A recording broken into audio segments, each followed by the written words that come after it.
역사를 가장 역사답게 가르친다고 자부하는 황연필입니다. 유튜브 재밌어야죠. 그래서 오늘은 재밌는 시간이자 또 제 유튜브를 그만큼 많이 시청하셨으면 야, 황연필 참 역사 공부 많이 했구나라는 건 인정하실 겁니다. 그러다 보니 이건 물론 다시 한번 이야기합니다만 저의 개인적 생각이지만 제가 생각하는 우리 역사상 최악의 인물 5명만 선정하겠습니다. 10명, 20명 가버리면 이게 빼야 될 사람과 넣어야 될 사람이 극명하게 갈리지 않습니다. 저는 진짜 5인만 선정해 보았습니다. 이완용 따위는 이 5인에 끼어들지도 못합니다. 왜냐?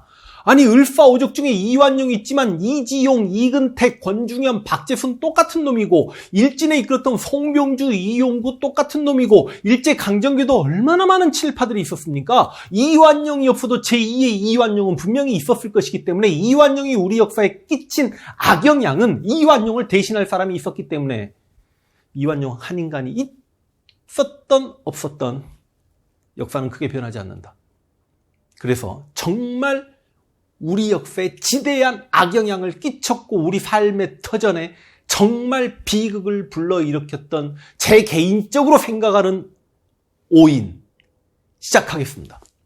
자, 역사는 현대의 관점에서 해석을 하다 보니 지금 제가 살고 있는 현대에서 약 150년 이내의 인물이 3명이 선정이 됐습니다.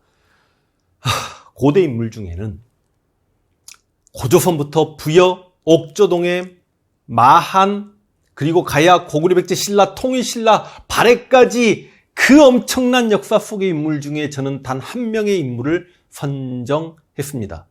바로 연개소문의 큰아들 연남생입니다. 연개소문이 고구려 역사상 최초의 대망리지였고 연남생이 두 번째 대망리지였죠. 666년에 연개소문이 죽고 대망리지가 되었던 연남생이 잠깐 평양을 떠나서 다른 성들을 순시할 때 친동생이었던 연남건과 연남산이 서로 간에 오해가 있었습니다. 그래서 쿠데타를 일으켰고 평양에 있었던 대망리지 연남생의 아들마저 죽였단 말이죠. 그러다 보니까 그대로 당나라에 투항을 해버립니다. 당나라에 투항을 해서 당나라 군대를 끌고 오면서 2년 후에 668년에 고구려가 멸망하게 된단 말이죠. 아, 선생님, 연종토도 신라에 투항했지 않았습니까? 신라에 의해 고구려가 멸망당했으면 어찌 됐던지 간에 그 만주벌판이 우리 땅이 되었을 거 아닙니까? 하필 연남생이 당나라에 투항을 했고 당나라에 의해 고구려가 무너지면서 만주의 지배력이 상실된과 동시에 700년의 대제국 고구려가 무너졌으니 어찌 우리 역사상 최악의 인물 한 명이다 라고 이야기하지 않을 수가 없다. 내가 다시 선악 개념을 이야기한다는 게 아니죠. 연남생도 자기 아들을 자기 동생 남상과 남건이가 죽였지만 막상 개필하력이 평양성을 점령하고 연남건을 잡았을 때 자기 친동생을 살려달라고 애원합니다. 그리고 나중에 고구려 땅으로 돌아와서 고구려 유민들을 또 잘 보살피기도 합니다. 그렇게 선악 DNA를 따지는 게 아니라 우리 저 광개토대왕이 여동을 확보하면서 만주에 심어놓았던 그 고구려 천하관 700년의 대제국 고구려가 무너지는데 바로 이 연남생의 투항이 결정적이었으니 왜 그럴까요?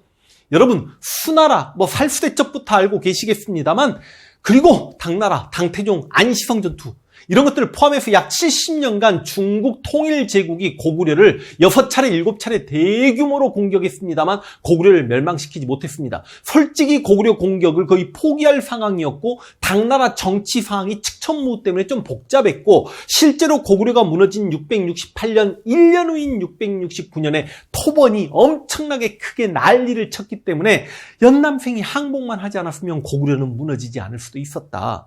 물론 고구려 무너지고 30년 후인 698년에 대조영에 의해 발해가 건국되었지만 그래도 발해는 대부분의 주민이 말갈족이 구성원이었기 때문에 진짜로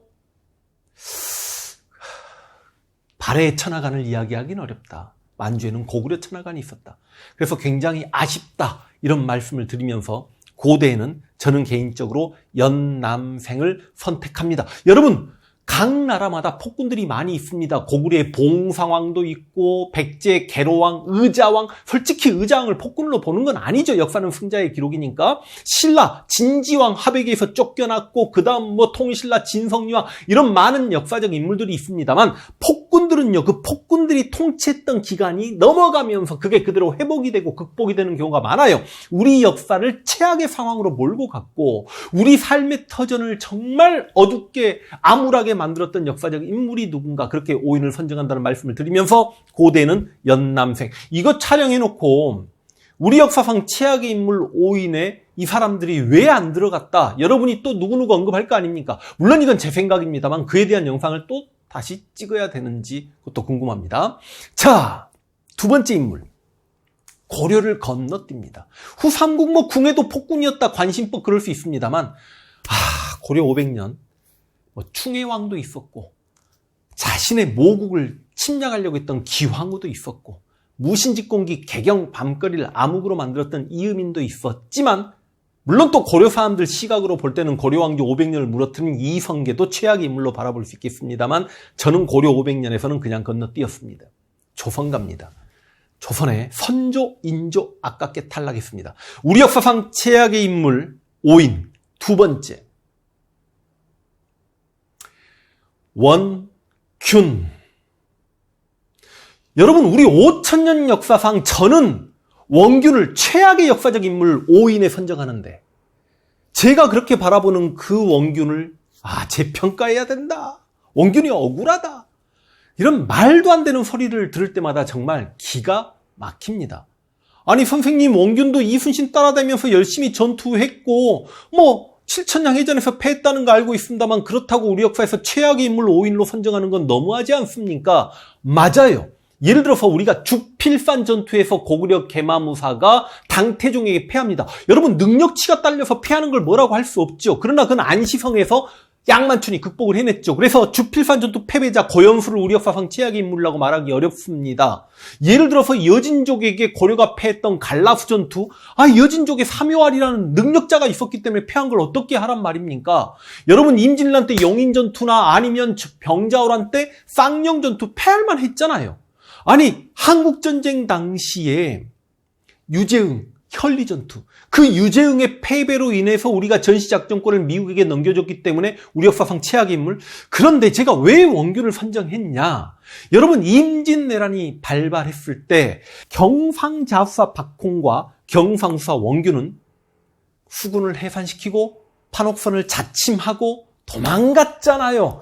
원균은 도망가려고 했다가 이순신에게 도움을 청했던 거고, 그래서 제가 항상 하는 이야기가 이순신이 경상자수사였거나 이순신이 경상우수사 자리에 있었으면 임진왜란 7년 전쟁이 아니라 임진왜변으로 끝날 수 있었다. 원균이 무능력했기 때문에 결과론적으로 일본군이 상륙을 했습니다. 자, 그런데 그 원균은 그래도 이순신을 따라다니면서 공신록에 이름을 올릴 정도의 활약을 하기도 했었죠. 근데 개인적으로 저는 원균이 무슨 활약을 했는지 진짜 모르겠고, 원균의 부대가 있건 없건 이순신이 승리 여부와 1도 관여하지 않습니다. 오히려 항상 이순신은 솔직히 호가나 달고 다닌 셈이었던 거죠. 그런데 이순신은 정말로 난중일기도 많이 나오고 그런 기록들이 장계도 많이 나옵니다만 적의 수급배기를 꺼려 했습니다. 왜냐?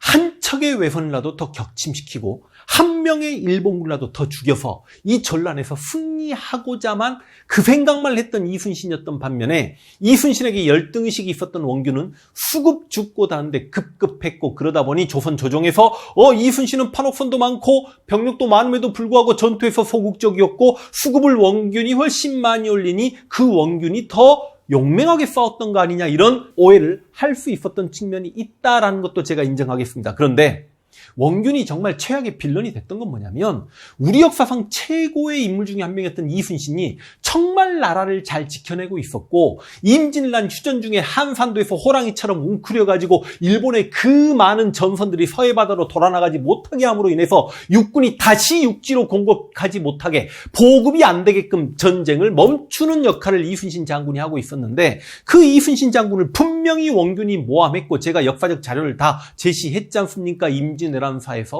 그래서 능력 없는 원균이 삼도수군 통제사가 됐는데, 원균은 어느 정도의 부족한 점이 있었던 인물이냐면 전투 지휘 능력이 태생적으로 모질했던 인물. 모질이, 바보, 천치. 기본적으로 전투 지휘에 장애가 있었던 인물입니다. 왜냐? 이순신의 그 많은 승리를 옆에서 보았더라면 이렇게 해서 이기는구나라고 삼척동자도 알 수 있었죠. 혹자는 그 원균을 옹호한다고 권율이 원균을 불러서 곤장을 치고 그 전후 상황을 따져보아야죠. 권율이 원균에게 곤장을 치면서 전 병력을 몰고 나가서 다 패배하라고 했습니까? 함선을 나누어서 이리저리 해서 외선들에게 아직 조선의 수군이 건재함을 알리라고 했지. 그 곤장 두드러 맞고 혼자 몇 척 끌고 나가는 것도 불안하니까 임진왜란사를 통틀어 그렇게 많은 판옥선이 출정했던 것도 원균이 끌고 나갔던 그 124척 7,000량이 최대치였고, 그리고 그 많은 판옥선들을 흘리고 패배하다가 그냥 한산도로 돌아오면 되는데, 한산도로 돌아가면 지가 뭐가지 날아갈까봐 그게 두려워서 7,000량에서 하룻밤을 더 머물면서 술을 처먹고 이혁기나 최호 장군이 그렇게 건의했음에도 그들의 건의를 듣지 않고 길을 막고 술 취해서 그렇게 잠퍼자고 있다가 격군들 그렇게 어깨 나가게끔 무리하게 항해시켰다가 정말 어찌 보면 최강 전력이었던 조선 수군이, 그 조선 수군과 일본 수군의 전쟁 교환비에서 이순신이 원사이드 게임으로 6년 가까이 전투에서 승리하고 있었는데 그걸 완전히 괴멸 수준까지 가게 만들었고, 중요한 건 원균이 그 7,000량에서 패하게 되니까 이제 일본의 함선들이 바로 남해바다로 서해바다로 올라갈 수 있는 계기가 마련된과 동시에 정유재란이 원균 때문에 시작됐다는 걸 왜 모릅니까? 그리고 여러분, 임진왜란 때는요, 일본군들이요 부산성과 동래성을 점령하고 그 지역 주민들을 몰살하긴 합니다만 실제로 토요토미 히데요시가 조선 8도의 지배자 다이묘들을 다 임명해놓고 있는 상태였기 때문에 이 다이묘들은 자기가 점령한 지역, 시마즈는 강원도, 고바야카는 물론 전라도를 지배하지 못했습니다만 고니시는 평안도, 가토 기요마사는 함경도, 그 지역 사람들을 잘 우대하려고 합니다. 그러다 보니까 당시 순외자 친일파들이 많이 등장했단 말이죠. 그런데 정유재란 때는 토요토미 히데요시가 개인의 분노를 완전히 쏟아 담은 전투가 정유재란이었고, 조선인들과 명나군을 잡으면 죽이면 전부 다 코를 베라 길을 베라, 그래서 정말 잔혹한 전투가 정유재란이었습니다. 임진왜란 때 우리 인구가 3분의 1 가까이 죽었습니다. 물론 굶어서 죽고 전염병 때문에 죽고 그랬습니다만 그 임진왜란 당시 일본군이 상륙하게 된 계기를 제공했던 인물이 원균이고, 임진왜란보다 더욱 잔혹했던 정유재란 때 일본군이 특히 호남 쪽과 충청도까지 와서 무자비하게 조선인을 학살해서 일본에 있는 기무덤, 그 많은 기무덤들 다 정유재란 때 베어간 코와키거든요. 그 전쟁 계기를 마련해 준 게 원균인데 어찌 우리 역사상 최악의 빌런이 아니라고 할 수 있단 말입니까? 그래서 저는 원균을 두 번째 집어넣습니다. 자, 그리고 조선 한 명 더. 여인입니다. 명성왕후 민비. 명성왕후라고 불러야 되는 게 맞습니다만 명성왕후라고 해야 된다라고 하는 분들에게 진짜 좀 묻고 싶은 게, 그럼 고종 황제 혹은 고종을 광무제라고 먼저 부르시는지. 좋아요, 민비나 명성왕후나. 근데 명성왕후가 우리 역사상 최악의 인물이다라고 하면 또 그냥 무조건 일본을 싫어하시는 분들, 일본에 의해 처참한 죽음, 그 사건은 정말 저도 개인적으로 안타까운 사건이다라고 누누이 말씀드렸죠. 그렇지만 제가 명성왕후가 우리 역사상 최악의 인물인 건 대영군 vs 명성왕후 영상도 있고 동학 영상도 있고, 최근에 제가 명성왕후 관련 영화 새빨간 거짓말에서도 누누이 이야기했습니다. 그러니까 짧게 이야기하자면 흥선대원군 집권기 10년 동안의 나라 재정을 그렇게 튼튼하게 만들어놨는데 민씨가 나라 재정을 다 고갈시켰습니다. 그걸 백성들을 위해서 썼냐? 아니죠. 자기 못난 아들 왕이 되게끔 진령군이라는 무당을 궁궐에 불러들여서 날마다 궁궐에서 구술하고 금강산 12,000봉에 쌀 투하하고, 그 다음 외국인들 자기랑 친하게 지내면 전부 다 용돈 주는 바람에 나라 재정이 작살나버린 거 아닙니까? 그리고 그 민씨 일족의 매간매직 어떻게 합니까? 세도 정책이 훨씬 뛰어넘었습니다. 안동 김씨는 그래도 우리는 조선의 최고 가문이야라는 약간의, 물론 그게 권위의식이지만 그거라도 있었는데, 진짜 영민씨 집안 죄송합니다. 영민씨는요 구한 말에 거의 양아치 수준이었습니다. 물론 영민씨 집안에도 민영환 같은 정말 존경할 만한 인물이 나오기도 합니다. 그래서 민비는 백성들에게 할 말이 없지요. 구식군인들이 민비를 잡아 죽여라라고 들고 일어났는데, 아니 도대체 우리 역사에서 어떤 왕비 때문에 군중들이 들고 일어난단 말입니까? 아니 선생님, 이모굴라이면 구식군인들이 차별대우 때문에 자신들이 뭔가 손해보니까 봉기한 거 아닙니까? 아니 그러면 어떤 나라에서 군인들 월급 13개월을 착복한단 말입니까? 영민씨 민겸호가 착복했고, 민겸호는 바로 은한매뻘이잖아요. 민비랑 자기 은한매가 그렇게 군인들에게 가야 될 월급마저 안 주고 있는데 그걸 모른 척했던 게 민비인데 무슨 할 말이 있냐고. 그런데 이모군란 때 구식군인들만 봉기했습니까? 서울에 빈민들이 들고 나서 민비를 잡아 죽이라 그랬습니다. 우리 역사상 거의 최초입니다. 어떤 왕비 때문에 군중들이 들고 일어난 경우는 박근혜 전 대통령과 비교하기도 하는데, 여러분 박근혜 그 4년 동안은 바로 치유가 됐고 잊혀지잖아요. 근데 민비의 그 말도 안 된 잘못된 실정은 우리 역사에 너무너무 중요한 시기였다라고 말씀드립니다. 박근혜는 정치 감각이 둔하고 능력이 부족했던 거지. 거기까지만 이야기하겠습니다. 자, 그리고 동학농민운동에 우리가 정당성을 부여한다면 동학의 4대 강령 4조에 군대를 몰고 올라가 권세가들을 잡아 죽인다. 그 권세가들은 민비 일족이지 않습니까? 동학농민군이 민비를 잡아 죽이려고 했던 운동이라고요. 그런데 민비가 청라 군대를 불러들였고, 그러다 보니 일본 군대까지 들어와서 우리 땅에서 전쟁이 일어나게 만들었다고. 청나라와 일본군이. 이게 말이 쉽지. 그 당시 우리 백성들의 고통. 그러니까 동학인들이 피눈물을 흘리면서 그 일본과 다시 대결하려다가 동학군들이 끝내 패배하게 되는 그 슬픈 우금치 전투 이야기까지 알고 계신다라면, 진짜 민비는 우리 역사상 최악의 여인이다. 을미사변은 굉장히 분노한다라고 제가 아니 우리 국모가 잘못됐으면 우리 손으로 혼을 내고 우리가 끌어내려야지. 왜 함부로 우리 국모를 그렇게 우리 자존심을 건드려가면서 그렇게 죽인단 말입니까? 제가 누누이 말씀드렸죠. 우리 엄마가 문제가 있으면 내가 엄마한테 가서 엄마 그러지 마세요 라고 이야기하지. 내 친구가 와서 네 엄마 왜 졌다이냐라고 하면 친구는 멱살을 잡아야 된다고. 그래서 이모군란 때 그 난을 진압하고자 청라 군대를 불러들여서 그때 위안 스카이가 용산에 주둔했고, 동학농민운동 때도 다시 청라 군대를 불러들였고, 나중에 청일전쟁 이후에 일본이 용산에 주둔했고, 지금까지 우리나라 서울 한복판에 외국 군대가 주둔하면서 140년 동안 우리나라 서울 한복판에 외국 군대가 주둔하게 된 단초를 제공한 정치적 인물이 바로 민비인데, 어찌 그 민비에게 정당성을 부여하겠습니까? 저는 우리 역사상 최악의 인물 5인에 민비 집어넣습니다. 자, 그리고 이제 현대사 들어올까요? 현대사 최악의 인물 2명. 대한민국 초대 대통령 이승만. 공부를 하면 할수록 양파 껍질 같은 인물입니다. 까면 깔수록 와. 일단 이렇게만 질문을 던져볼게요. 당군이래. 이승만보다 민간인을 많이 학살했던 군주나 권력자가 있으면 말씀을 해보십시오. 단순히 지금 여수 순천 사건 그 전에 4.3 항쟁만을 말하는 게 아닙니다. 한국전쟁 중에 국민방위군 사건이야 정부가 무능해서 그랬다라고 합니다만, 보도연맹 사건 그 10만이 넘는 민간인 학살은 어떻게 이야기할 겁니까? 그들 역시 대한민국 국민이었습니다. 보도연맹에 가입됐다라고 해서 모두 사회주의자가 아니었단 말이죠. 그것만 보더라도 이승만은 할 말이 없죠. 한국전쟁 중에 혼자 몰래 도망을 칩니다.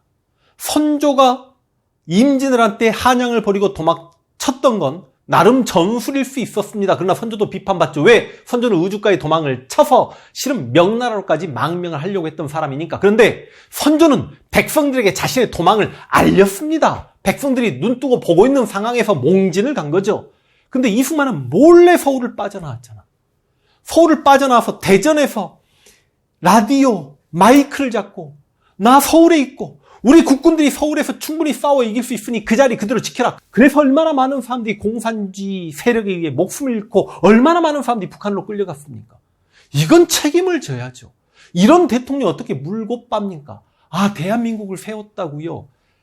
제가 영상에서 누누이 이야기했지 않습니까? 이승만이라는 인물이 없었더라도, 혹은 이승만이 대한민국 수립 전에 좀 일찍 죽었더라도 이 대한민국은 미군정에 의해 절대 공산화되지 않고 서재피나 김구나 김규식 등등에 의해서 충분히 이렇게 자본주의 체제 국가가 만들어질 수 있었다라고 누누이 이야기하지 않습니까? 이승만이 무슨 워싱턴입니까? 이승만이 독립운동사에서 이승만 욕을 시작해버리면 이건 나리새입니다. 오죽하면 박용만이 해방된 나라의 이승만 같은 작자가 민족의 지도자가 될 경우는 이건 민족의 크나큰 불행일 것이다라고 이야기하지 않습니까? 아니 임시정부에서조차도 탄핵된 대통령이지 않습니까? 임시정부 대통령직에 있으면서 군자금, 의원금, 미국과 유럽에서 나는 돈을 얼마나 착취해 갔습니까? 박용만이 하와이에서 일본 군함 폭파시키려고 하는데 그걸 하와이 주 정부에 알려서 박용만이 체포되게 만들었던 나는 평화주의자다. 그래서 정말 양식 있는 독립운동가들은 이승만을 하나같이 경멸했었죠. 그래서 이승만이 대통령이 되고 나서 결과적으로 제가 우리 역사상 최악의 인물 5인 중에 이승만을 선정했던 가장 큰 이유는 사람을 많이 죽인 것도 크고 전쟁 때 백성들 버리고 도망간 것도 크고 독립운동 당시 여러 세력들을 분열시키고 많은 독립운동 자금을 착취한 것도 크지만 이것 때문에 집어넣지 않았습니다. 바로 친일파 처벌 못한 것 때문에. 여러분 이거 진짜 큰 문제입니다. 우리 중심의 통일을 언젠가는 할 거라고 믿습니다. 통일되었을 때 그때까지도 이 친일 기득권 세력이 통일 한반도에 주류를 형성하고 위정자가 돼 있다라고 생각하면 끔찍합니다. 그렇다면 우리는 다시 외세 침략을 받고 국가 민족이 위기에 빠져 있을 때 그 당시 후손들에게 무슨 말을 할 수 있단 말입니까? 그래서 내가 친일파 처벌하지 못한 부분도 여러 번 영상을 찍었죠. 이건 여러분 정말 우리에게 큰 문제입니다. 그 이승만이 처벌하지 않은 친일파가 현재 대한민국의 기득권이고 그럼에도 이 대한민국 국민의 절반은 그 기득권을 지지하고 응원합니다. 답답하죠. 프랑스 같은 경우는 나치 치하에 5년 있었습니다.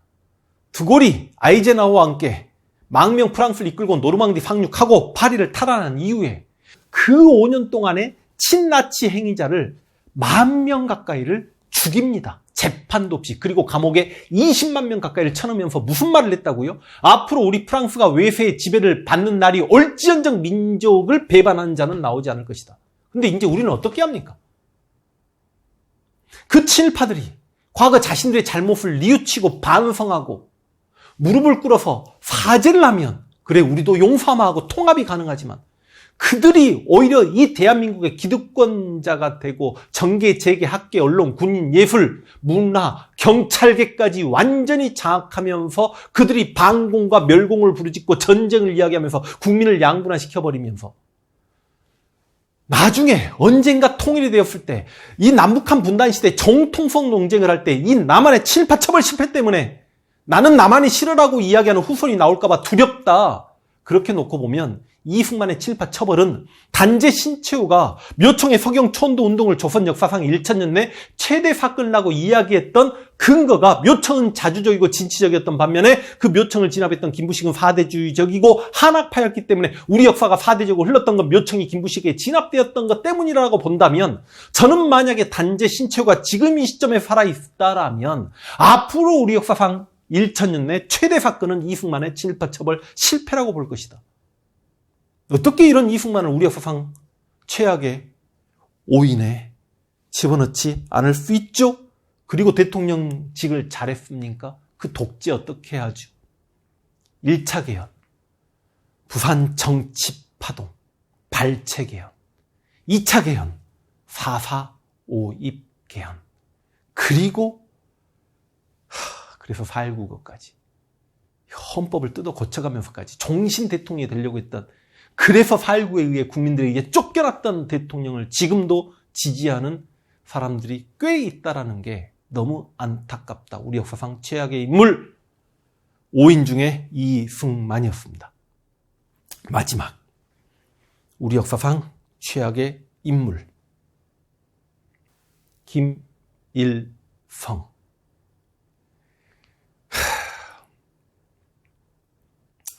나름 진보적인 생각을 가지고 있다라고 치더라도 왜 김일성 개새끼 이야기를 못합니까?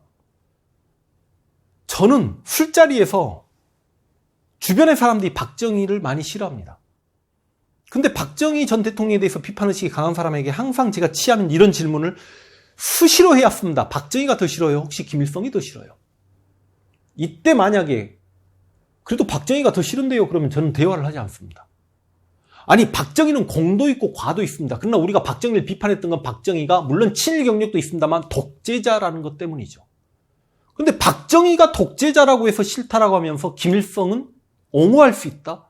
그래서 저는 개인적으로 별로 주사파들을 좋아하지 않습니다. 물론 학창시절에 아직 역사관이 제대로 정립되어져 있지 않고 사상교육을 주입받았던 그 주사파들이 김일성에 대한 잘못된 해석을 했을 수도 있다고 생각합니다. 그러나 그 주사파들이 혹여나 정치계에 발을 담고 있거나 그러면 자신의 잘못, 과거, 과오를 반성을 분명히 해야 된다고 생각합니다.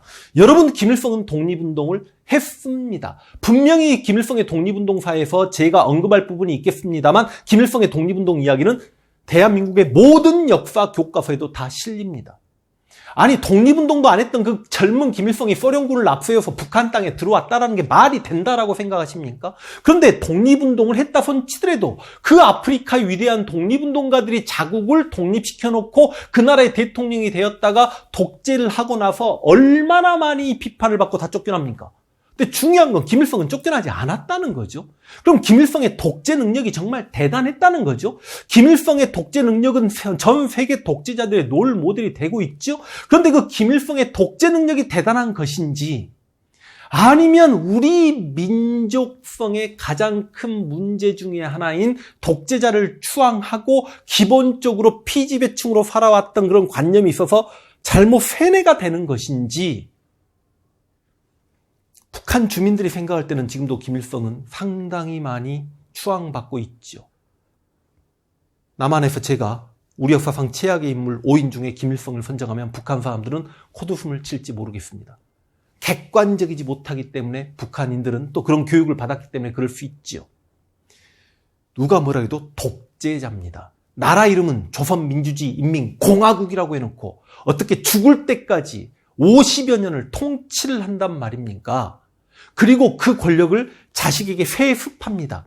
아니, 무슨 왕정도 아니고 공화국이란 나라에서 저렇게 3대 세습한 나라가 있는지도 모르겠고, 하다못해 사우디아라비아 왕가도 사우디아라비아라는 나라에도 사기업이 존재하지 않습니까? 북한은 공산주의, 개인 사적 재산은 어느 정도 인정되지만 사기업이 제대로 된 기업이 없습니다. 그러다 보니까 저는 세계 최고의 부자가 김정은이다라는데 동의합니다. 얼마 전에 미국의 MBA 로드맨이 와가지고 세계 최고의 부자는 김정은이다라고 했잖아요. 만약에 북한에 석유가 나왔으면 지금 프리미어리그 뉴캐슬은 김정은이 소유했을지도 모르겠습니다.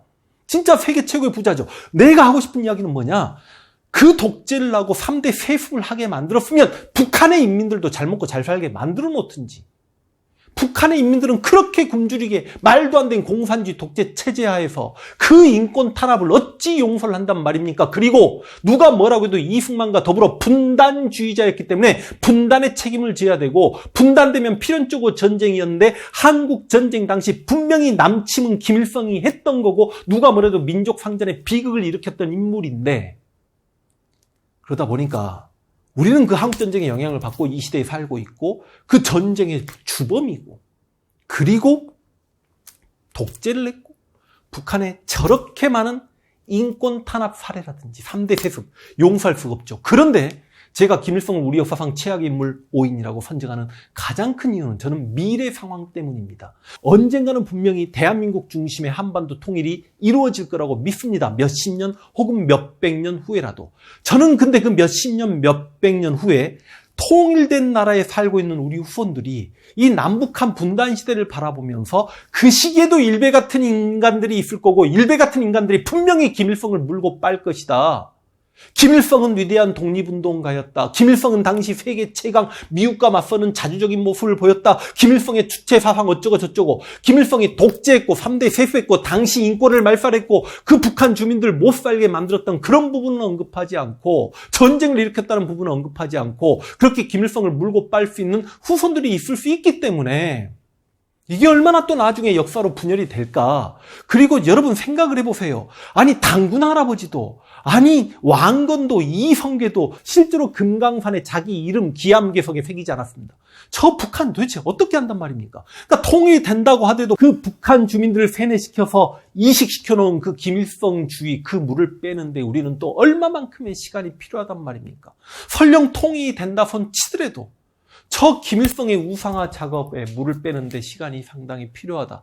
그래서 저는 우리 역사상 최악의 인물 중에 한 명을, 김일성을 뽑는데 주저하지 않는다.